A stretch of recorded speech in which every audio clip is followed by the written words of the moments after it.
Hello and welcome to another Demon 212 PSN review. Today I'm finally going to be taking a look at DeathSpank. I say finally because a lot of people asked me about this when it came out and I said I'd do it, and well, I did do it. It just took us quite a while, and to be honest that's mainly because it took us quite a while to play it. It's taken until about 2 weeks before the third game's coming out before I finally sunk my teeth into it, and oh boy did I get hooked.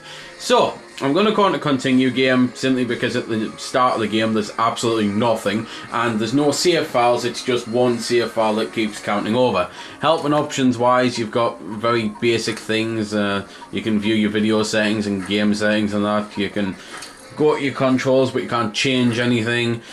So I'll just cut into the game then.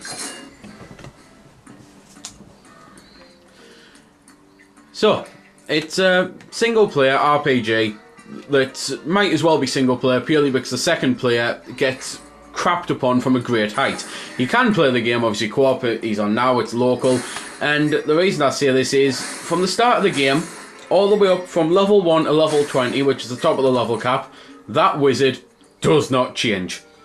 Honestly, it's almost as if the second player was added purely as an afterthought, and it's a little annoying. It's thankfully something they corrected for the second game, and hopefully they'll continue to correct it for the third game by adding other characters. But the wizard has a, well, zap spell, a fire spell, he can duplicate himself which then explodes, and he can also heal you, and that's pretty much all he does. And as I say, that is from the start of the game to the end of the game, he doesn't change.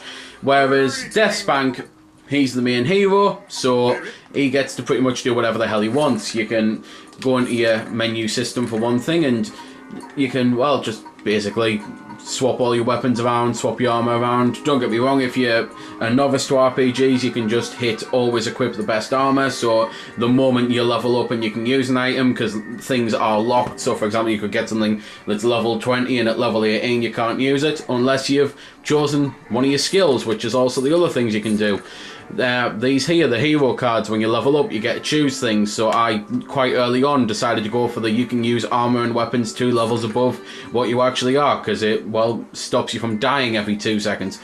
And it's just, well, your standard RPG system really, obviously with your potions and things like that. You can at any point destroy anything in your grinder to get money, but money's pretty much pointless on this game. You get so much of it so often, so fast, that by the end of the game, without even trying, you'll have amassed over 150 million. I actually managed to spend 50 million in a sitting just buying the best armor rather than finding it, and still got that 50 million back maybe 3 or 4 minutes later. It's so ridiculous the amount of money on the game. Difficulty wise, you can change your difficulty, and there is quite a large jump even between normal and hard, even at full level 20 with the best weapons and best armor on the game. But for the most part it's just an RPG. You go around killing some monsters, solving some quests. The main quest in the game is finding 8 orphans, and you just have to go around and obviously discover them, then solve puzzles to do it. There's quests ranging from the usual of just kill everything in sight to finding items to maybe drain a lake, so you have to find a gear to activate the dam and then you have to drain the lake and things like that. It's just an excellent RPG really. Unfortunately, being an RPG, there's not much I can really show off without spoiling either a lot of quests or without just running around mindlessly attacking things like what I'm kind of doing now. The potions on the game range from being able to give yourself more defense and more health to making yourself super speedy, or making yourself resistant to elements, or making yourself, you know, there's one that increases your attack power as well obviously. There's one that shrinks you down so you're harder to hit. It's just your standard RPG really. I pretty much tend to hate reviewing them because it's not the type of thing that I can do well in the style of review that I actually do. So I suppose I'll very quickly shut up and cut into a speech section in the game, because that's the main part of it really. It's really funny. It's got so much humour laced throughout it. It does start to get a little bit stale near the end. I think they used all of the best jokes early. However, the end boss battle is still pretty damn funny, because at the end of the day it's built up all the way through that it's going to be funny, and it has got some funny moments, but for the most part you get rid of maybe all of your humour in the first 12 hours, and then you've still got about another 5 or 6 hours just sitting around laughing at repeated jokes and things. But anyway, here's someone here I thankfully didn't have to cut.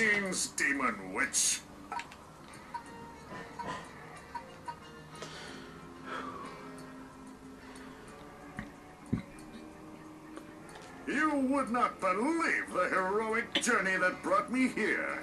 Nor would I particularly care. I once fought off a legion of vicious mermaids. Chasing down the artifact led me to sail through dangerous waters infested by a mermaid army. I didn't know mermaids had armies.